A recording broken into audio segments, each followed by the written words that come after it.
Whiskey Zero Alpha November Tango. My dad and I, November Zero Alpha Hotel, wanted to tell you a little bit about our low band antennas.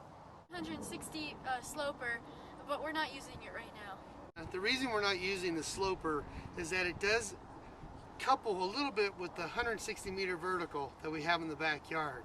So unless we really need it, this antenna is pretty much our backup for the low bands.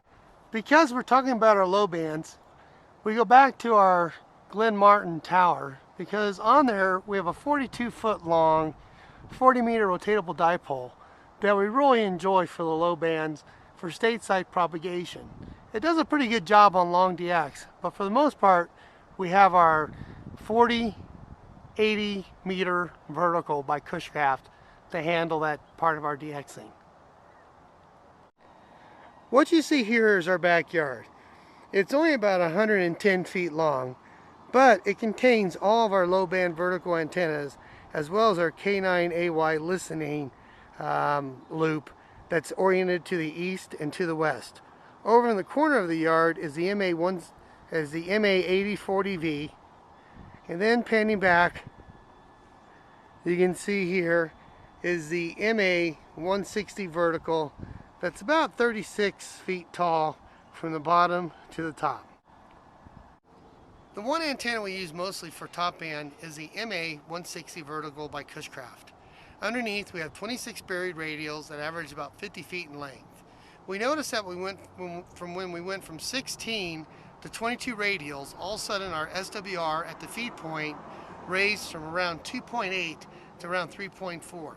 We finally ended up with 26 buried radials and an impedance mismatch between the coax and the feed point of the antenna of around 5.3 to 1.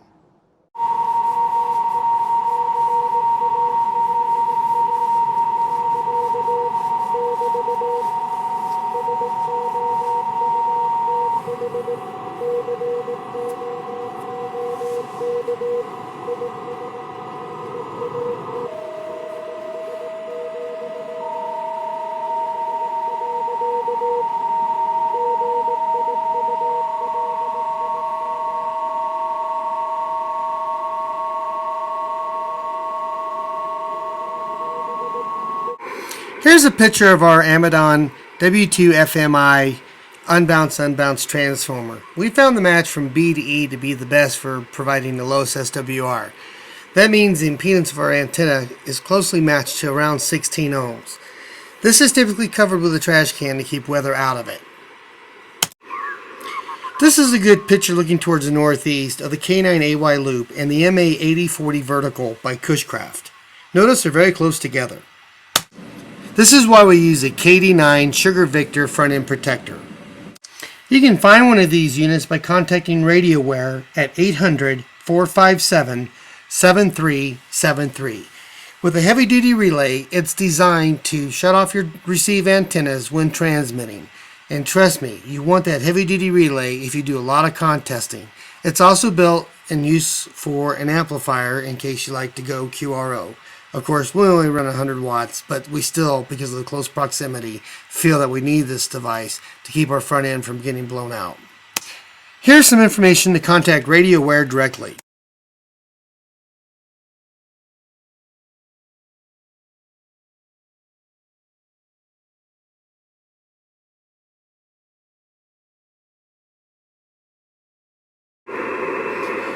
This is the feed point of the MA4080V vertical antenna for 80 and 40 meters.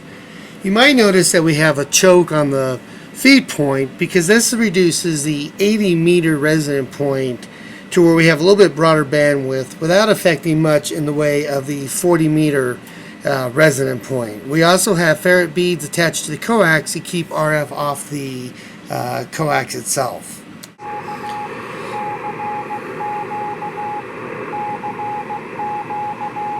One thing that you might notice is that we have an 8-foot ground rod again going into the ground along with about 50 buried radials connected for this antenna. It gets out quite well, and it's not uncommon for us to work long path into Europe or into Asia. We enjoy it quite a bit, and even though it's in the worst part of the backyard from appearances, it's actually the furthest antenna we have away from any home structures. The K9AY loop is the key to our low band listening.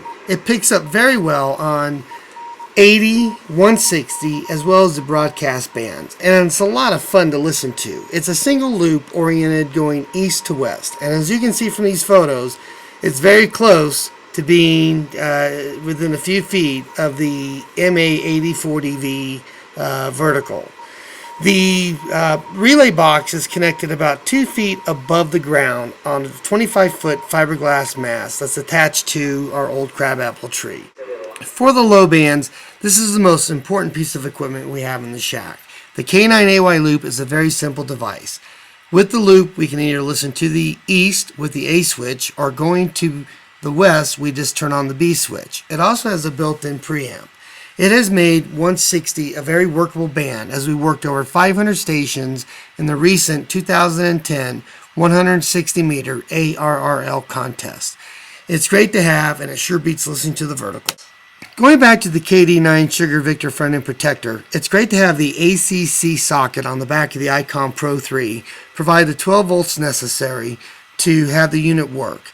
It also has leads coming out of the back going to the QSK for the radio, as well as the in and output for the receive antenna. What a great piece of equipment to have in the shack.